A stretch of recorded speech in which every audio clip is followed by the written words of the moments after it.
I'm sure those of you listening to this who are older than me have already gone through what I'm going to get into here.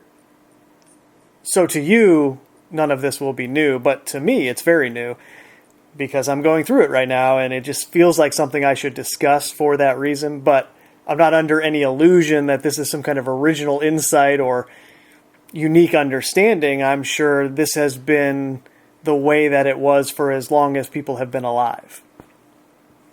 But it's new to me. And accordingly, I will take my turn at bat here. I'll take my turn explaining how I understand it and just see what comes out of it. Specifically, I'm referring to the process of getting older, aging. And I was thinking about that today, how closely it mirrors the seasons that we see in the environment. We have spring, summer, fall, winter, at least on the portions of the planet that aren't near the equator. In that respect, I suppose this is kind of a northern or southern hemisphere phenomenon. If you live in a tropical environment for your whole life, in a place like Hawaii or somewhere else that has a constant climate where you don't experience changes in the seasons, you might have a different perspective. You might not even understand what I'm saying right now. But anyway, those of you who have experienced the 4 seasons should be able to understand the metaphor. Spring is kind of self-explanatory. You have the blooming of life.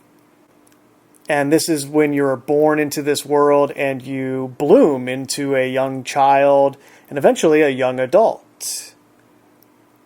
And your perception of the world mirrors the endless possibility that spring brings.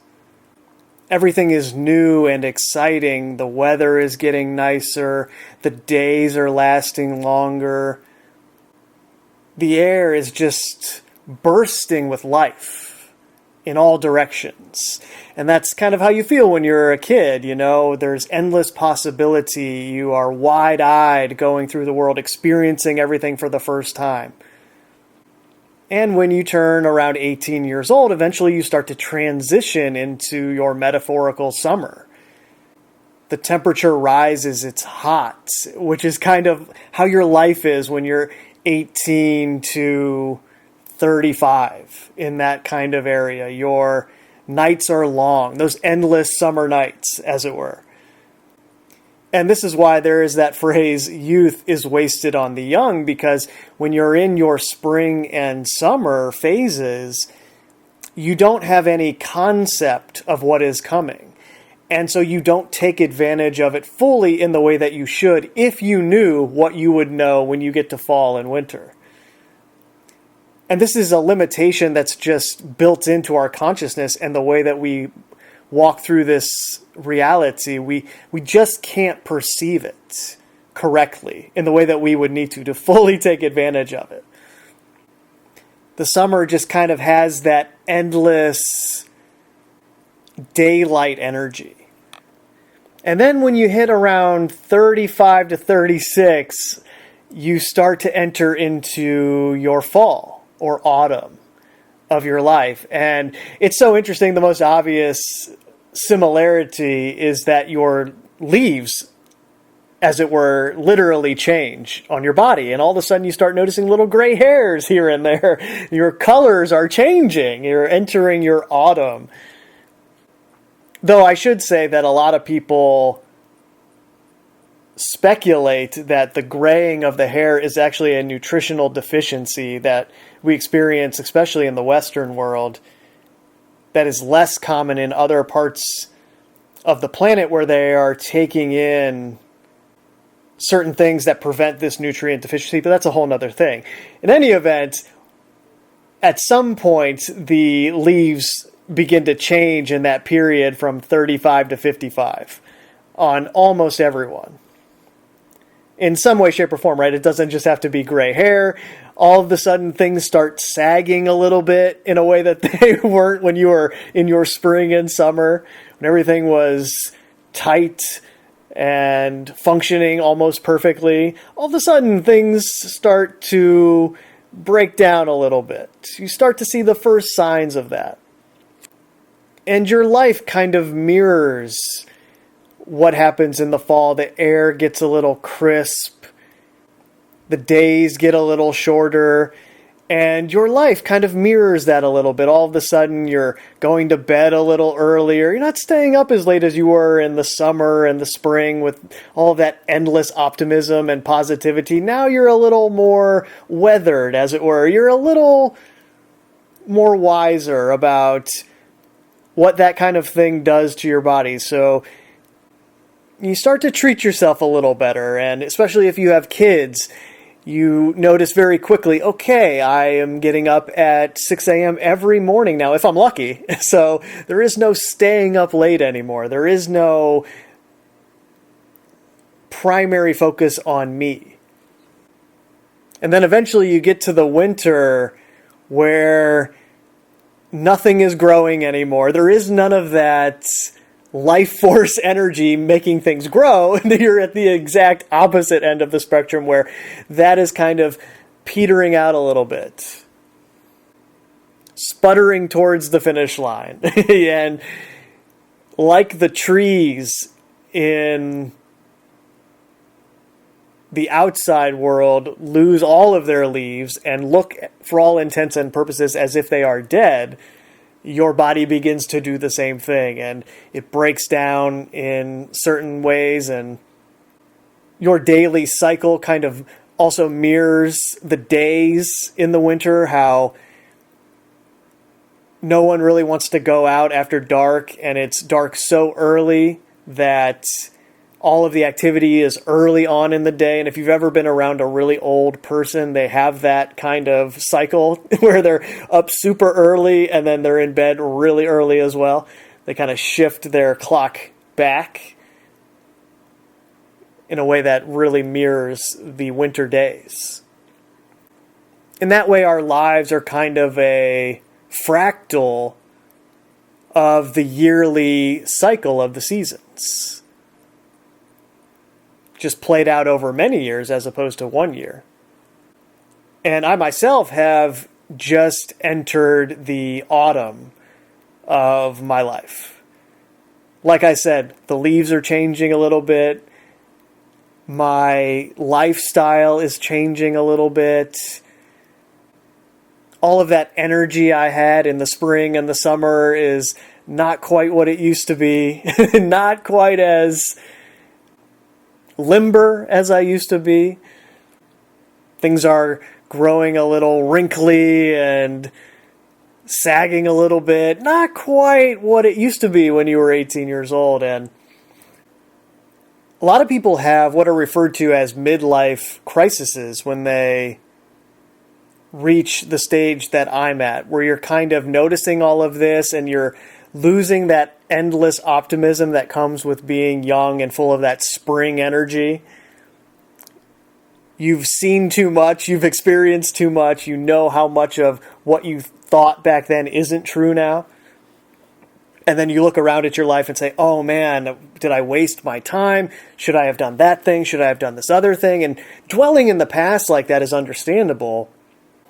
But for whatever reason, that kind of thing has never really bothered me in the way that it could. And I think a lot of that has to do with how I perceive reality, and I guess that's what I wanted to get into by bringing this all up in the first place.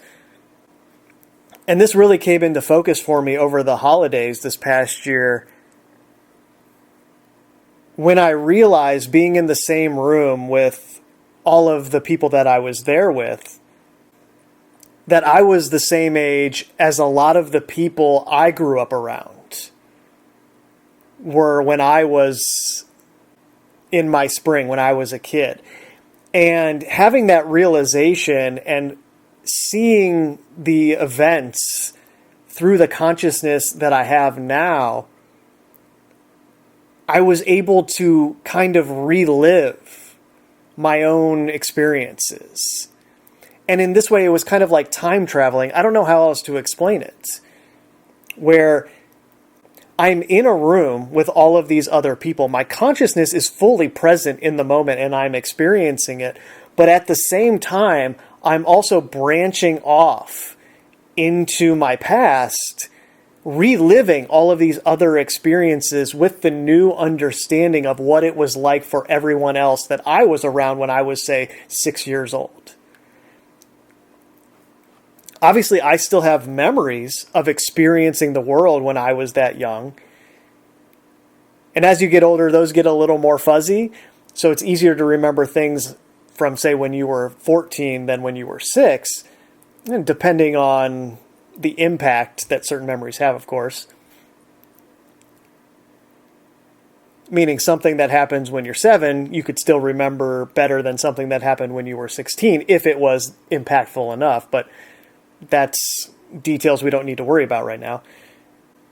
The point is, as I'm sitting in this room, I'm back in my 6-year-old body and my 6-year-old awareness of reality, experiencing my consciousness as it was at that time, looking out into the world and seeing my parents and my aunts and uncles and my cousins, how I viewed those experiences, especially around the holidays.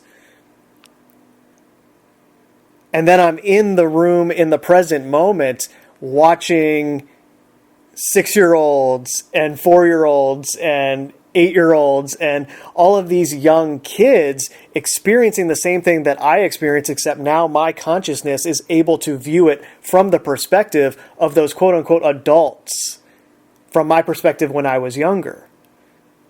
And it gives you a whole new understanding of how human beings function and why they make the choices that they make, why they say the things that they say, how they interact, and all of that. Which again goes back to the idea of youth being wasted on the young.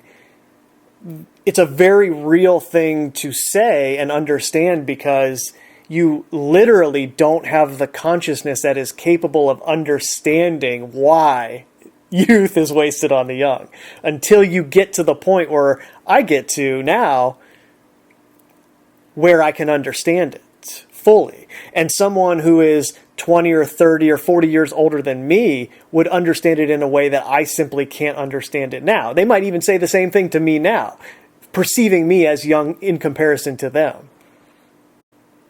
And I might understand the words that come out of their mouth, but my consciousness has not gone through it yet, and so I just simply cannot understand it like they can.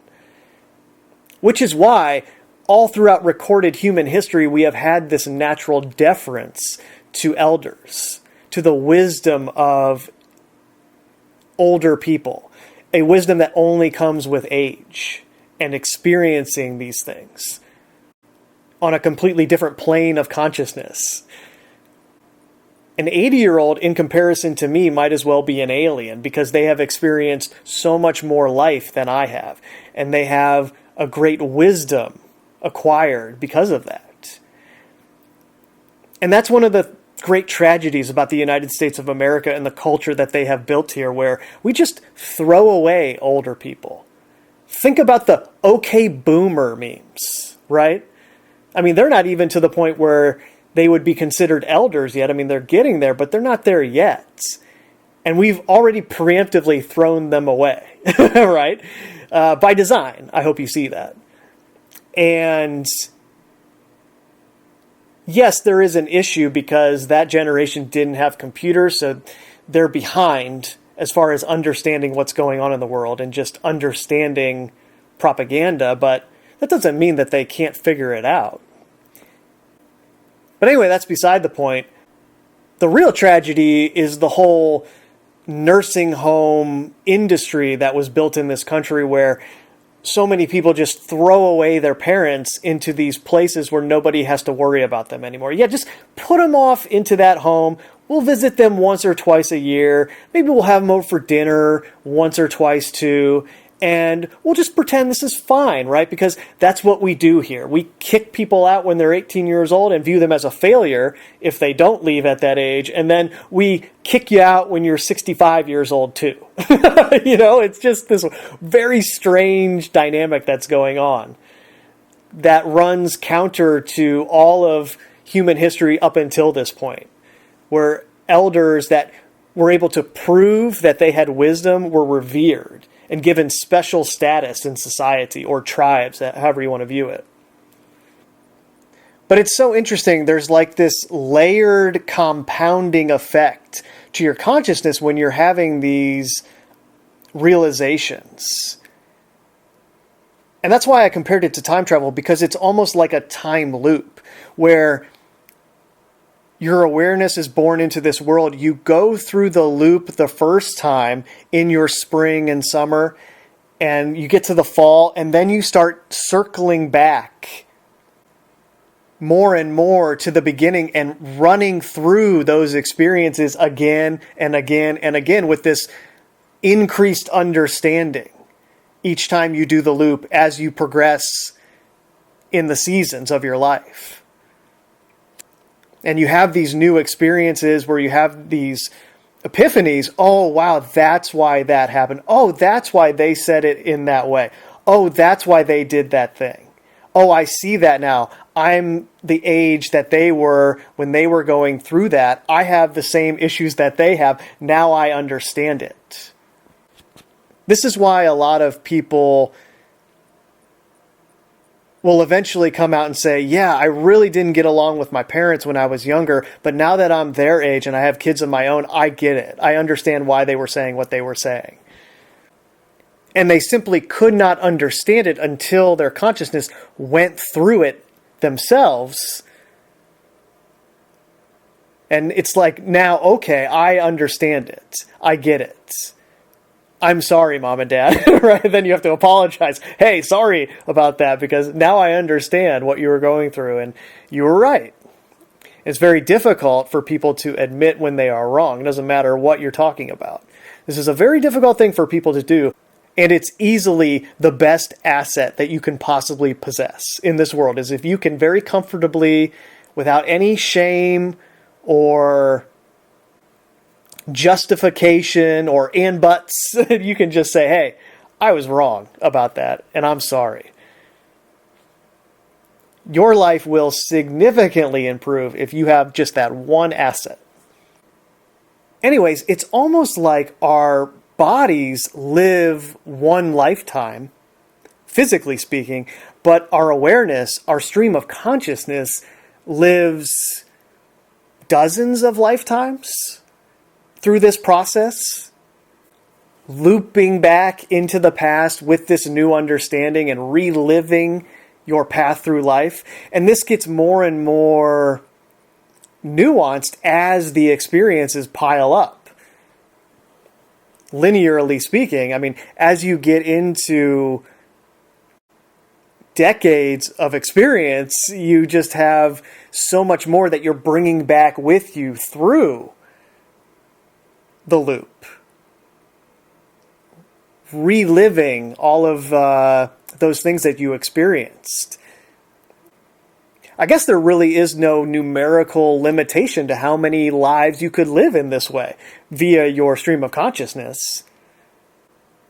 Obviously, there's some nuance here. It's not a physical life in terms of your body experiencing it in a way where you could redo everything, but it's a fractal of that. It's a scale in relationship to that. And at a certain point, when you're sitting in that room with all of those people and you're experiencing this with your own stream of consciousness, then at a certain point, you find yourself jumping into the consciousness of all of the people that are around you.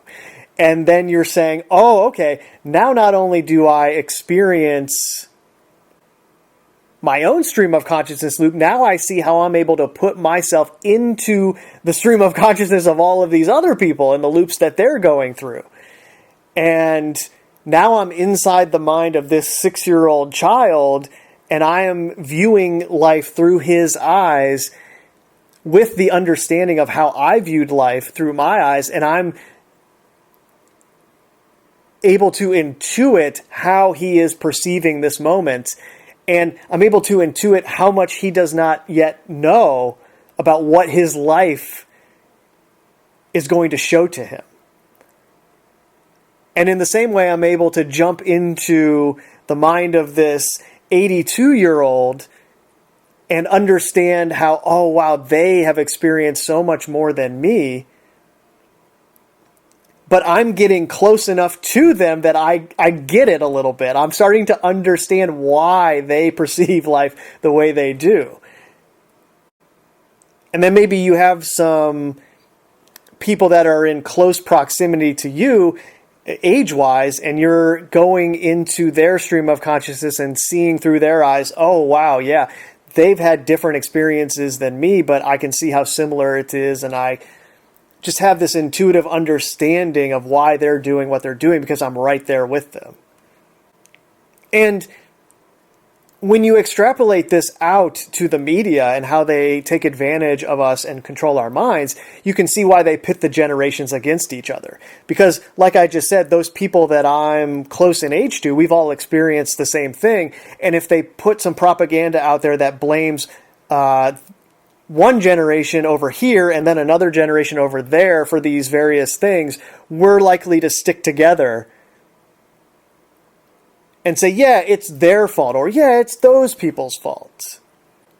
But if we could take our consciousness and travel into their minds and go through the loops that they have been through, no matter which generation they are from, we would see, as I was getting into earlier, oh, well, they were exactly the same as me. I just couldn't understand that because I haven't been through it yet. But the beauty of the propaganda is, from their perspective, it will work and achieve their goal before we ever come to that realization. And then they just rinse and repeat on the next generation. And they have another thing for all of us to blame each other for, right? So a part of this is trying to get you to see maybe that angle of it. How you can detach yourself from where you are and see the world through other points in time. In the same way that you do it in your own mind. In the same way that you have your own ability to relive memories in the past and also project your imaginations for the future.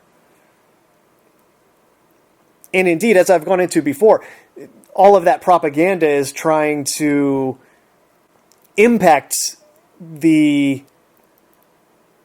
clarity of both of those feedback loops.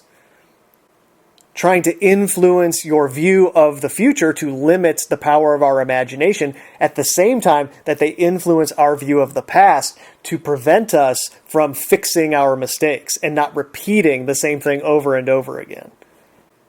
And as you're doing this, as you're sitting there seeing your own experience through a completely different lens and seeing everyone else's experiences through that lens as well, you become self-aware. I almost want to call it a singularity. Your mind becomes this singular point of consciousness where you're seeing everything all at once. And this is why the man they call Jesus would say something like, "Forgive them, for they know not what they do." Because when you're in that space, you can understand why everybody does what they're doing. Especially if you understand that everyone is under the same mind control and you're viewing the stream of consciousness in that context. It becomes very clear and obvious why everyone is doing what they're doing.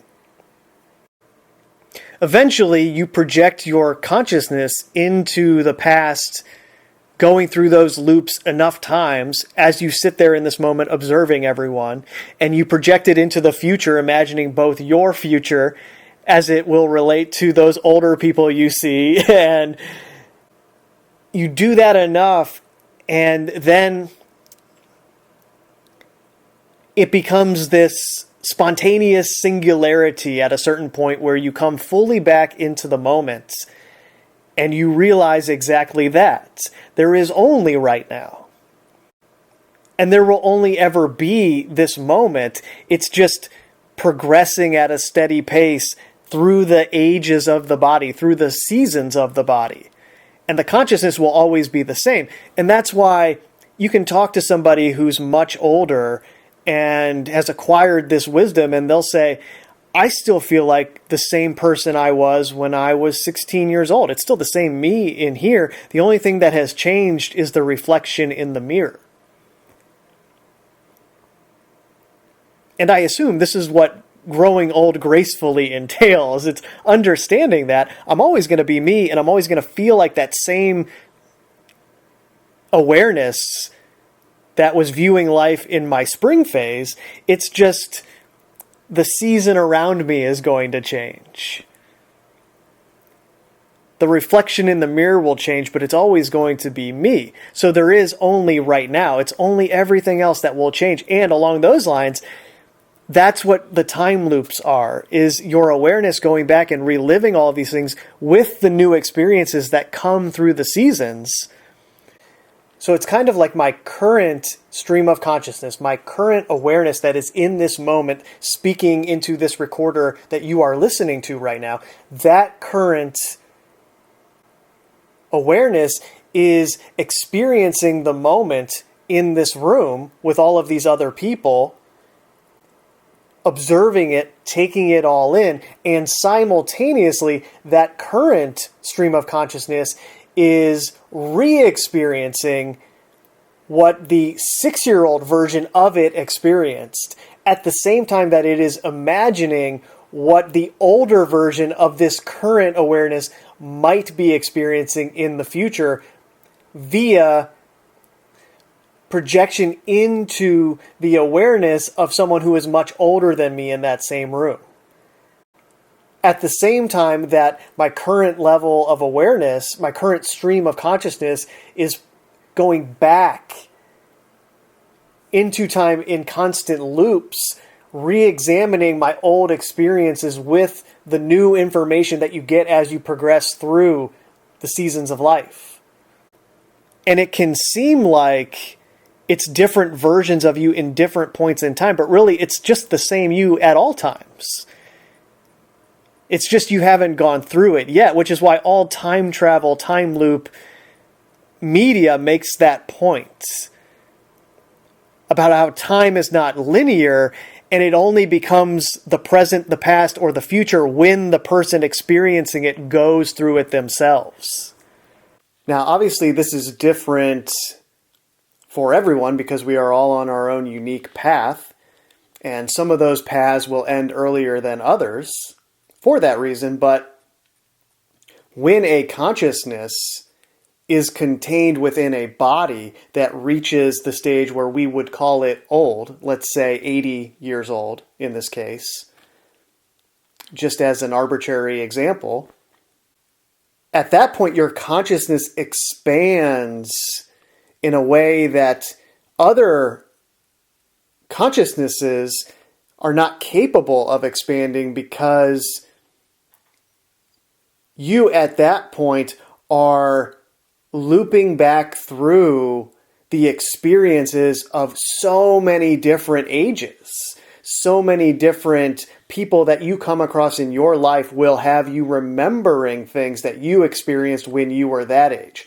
So when you're 80 years old, I would imagine, this is how it is, again, I don't know that yet, but I would imagine that you're in a room like I'm describing with all of these different people, and you're seeing yourself through all of them and remembering how you were when you were that age, when your consciousness was at that level. And in that process, you're looping back, imagining yourself in each of those situations in your own life. And your mind and awareness expands in this way, and you become very stoic in your approach to life because you've seen it all at this point, even though literally you have not, but it feels that way to you. And from the perspective of people who are not there yet, we perceive this as wisdom. You can sit and listen to somebody this age talk for hours because they just constantly have some story that they're reminded of that is applicable to you. And they've seen something similar to what you're going through, no matter what it is. And then a really interesting thing happens where the 6-year-old in that room, in comparison to the 80-year-old, will have memories of each of those people who have an older consciousness than it does, the 6-year-old. To the point where even when the 80-year-old departs this world, and even the people in the middle that are in the room, or even younger, when they depart this world, that 6-year-old will still have the memories of those people. And when it goes through its own path and its consciousness evolves through all of these experiences, those people that it has memories of will sort of live on in perpetuity through him or her, whatever the case is. And this is kind of where that idiom comes from, where they say something like, you die twice, once when you actually physically die, and then next when the last person who remembers you passes away. And it's interesting, I think this is why the entities that run this society and that which controls them influences their worldview through the idea of immortality in this way. Now, maybe some of them are actually immortal and have this kind of technology. I mean, they have at least some kind of technology along those lines, because all of the usual suspects live into their 90s without fail. So there's something going on there, where you have presidents and Federal Reserve chairmen and news anchors all routinely living into their late 90s. Rockefeller and Kissinger just so happened to live to 99 and 100, right? So there's something going on there where they have some kind of technology that keeps them alive, but for all we know, they are operating in a completely different reality because of the role that they have been given or sold themselves out to, where their body, as it were, is retired from public life when they get into their 90s, and they keep on living without us knowing. Or they transfer their consciousness into a new body. They might have that technology.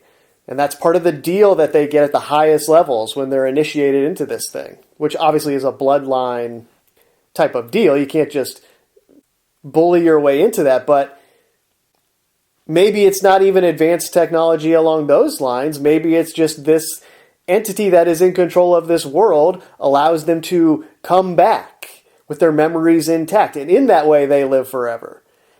And that's kind of the crystallized version of what I'm describing here. That would be what it is if it was transpiring in a physical way, right? Your memories stay intact into the next life. And that's sort of what I'm getting at here. So I bring that up just as a way to explain my point, where the memories stay intact, but through the consciousness of everyone you interact with. In that way, you could sort of view it non-linearly in a time travel sense, right? Where your consciousness inside of an 80-year-old body would be able to influence the consciousness inside of a 6-year-old body many years after your consciousness in the 80-year-old body departs this world. In that way, you're traveling into the future. And I hope you see also how this really complicates what we would refer to as God's plan, or how it coordinates reality through everyone, to where we look at a certain event and we say, oh my gosh, how is it possible that this world could be allowed to be so evil where this particular event was allowed to transpire, or this particular person was allowed to be taken from the world so early? And it's like, well, when you think about it in this way, that event is going to have a ripple effect on all of the consciousnesses that were exposed to it. And it will ripple through their experience, both in terms of what those individual consciousnesses experience and interact with, but also in terms of who those particular awarenesses are destined to influence and interact with. So something that's really awful from our point of view could have this domino effect many, many years down the line that you can't even perceive because you're not capable of perceiving on this scale. And in that way, it was overall very beneficial for that thing to happen, even though it was an absolute tragedy for the people that experienced it in the moment from their limited perspective. Now, I'm not trying to excuse away these things. I'm just giving a potential alternative explanation for why those types of things might take place in a way that we wouldn't understand it. Because events like that are part of the memory loops that we take with us through our time stream.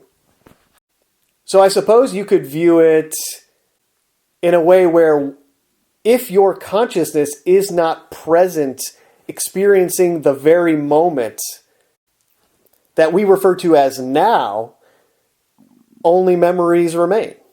That's the only thing that's left. When the consciousness actually leaves this realm, only memories remain in the other individual streams of consciousness, and that is all intertwined and interacting with itself in a way that just defies explanation via words. I mean, it's a tapestry woven together from a scale that I cannot perceive, and I would imagine it's very difficult for other people to even get a glimpse of this kind of thing. It's very abstract.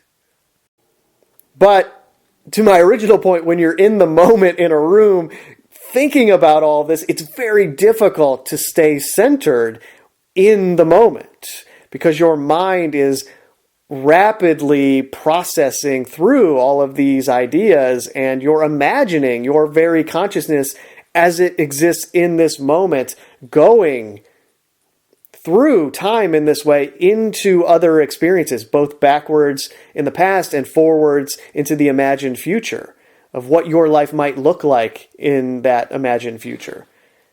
How you will perceive being that age and dealing with the season, as it were. How will you deal with it? Will you embrace it or will you run away from it?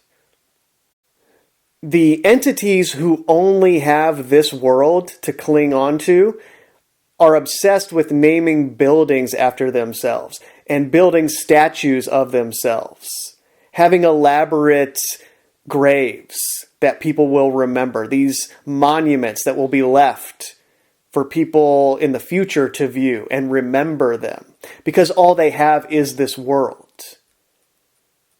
And they have to ensure that their legacy remains in this world. Because the memories collectively of these people will not be good when the truth is known, right? So all they have is the illusion of philanthropy and being remembered. The presidential libraries, for example, that each president gets to establish their legacy, when we all know what they really are, right? And so there's sort of a bifurcation of the memories taking place where you have those of us who know what the truth really is, and then you have those of us who aren't quite there yet. But regardless of any of that stuff going on in society, I hope you see how if only memories will remain of you when your individual consciousness leaves this realm, it would be wise, I think, to remember that when you're interacting with everybody on a daily basis. How are people going to view you? Now, obviously, when everyone leaves this place, the memories are stated in a way where everyone is viewed as they were a great person, but underneath that surface layer will be the people who actually experienced it, who are actually carrying the real memories, right? Not the people that just show up to the funeral, who were an acquaintance and didn't really know them. The people who really knew the person will be carrying the real memories, and they will know, right? And that is what will be transferred through time, linearly speaking. And that will be the memories that remain of you. And those people will know the real score about who you were and what you were like. And it's a little paradoxical because as you go through the seasons of life, sometimes many people care less and less about what other people think of them. And that's just natural in terms of what society programs us from a young age to think of other people. I mean, when we're young, when we're teenagers, going through that season, going through the spring into the summer, we're very concerned with what other people think because peer pressure is a big part of our lives then. But when you get into the autumn season of your life, you start to care much less about what other people are thinking in terms of what's quote-unquote cool in society. Which is where you get all the dad memes from, right? Where dads are dressed in a way that they just don't care anymore about being cool. So I'm not talking about that. I'm describing more your actual interaction with people. And being mindful of how you're creating memories in their mind, because this will establish the legacy that is your stream of consciousness into the future. And you know, when I was thinking about all of this stuff and having these experiences, I was sitting in that room and there was so much love. I suppose in a way that only children in a room can bring. And I really felt bad for that which we call Satan in that moment, because that's what it's missing. And I said that at the time. I'm thinking, this is what it's supposed to be. This is what the world is supposed to be. Why are you so afraid of this? What about this makes you run away from it? What about this makes you want to do what you do to us? Don't you see what you're missing? There is nothing more than this. This is the truth of life. What are you so afraid of? The fact that I'm experiencing this right now and I thought of you should tell you everything that you need to know. What do you think will happen if you let it in? You think it's going to do to you what you have done? That's not the way it works. What are you so afraid of? And then I got off of my high horse with my next thought, which is, well, Steve, what are you so afraid of? Are you not doing the same things in your life in certain ways? Are you being a hypocrite right now? Interesting thought. Yes, I am in many ways. Do you have addictions that rise up here and there that prevent you from fully embracing what you're talking about right now? Yes, I do. Do you think that which is in control of this world has its own addiction to what it's doing? Probably does. So maybe you should make sure that you take care of your addictions before you try to give advice to anyone else or tell it what to do. Good point, Steve. And, I went back and forth with myself in that moment and understanding life in a better way and letting go of a lot of that agitation that can kind of come along with going down that line of thinking, where you immediately start to think about all the terrible things that are going on in the world and why that which is in control of this world is doing that. In other words, it's doing that only because we allow it. Because we live our lives in a way that allows it to happen.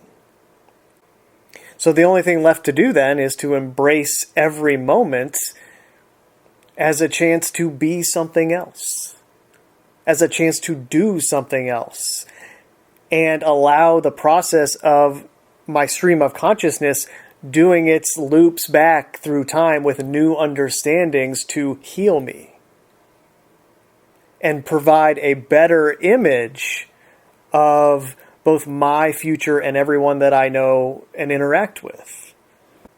Knowing the whole time that there's nothing I can do on my own that will fix everyone else. That's something everyone has to seek out and do for themselves. And in that respect, it doesn't matter what season of your life you are in. It is never too late or too early to surrender to God and ask it to help you see the truth.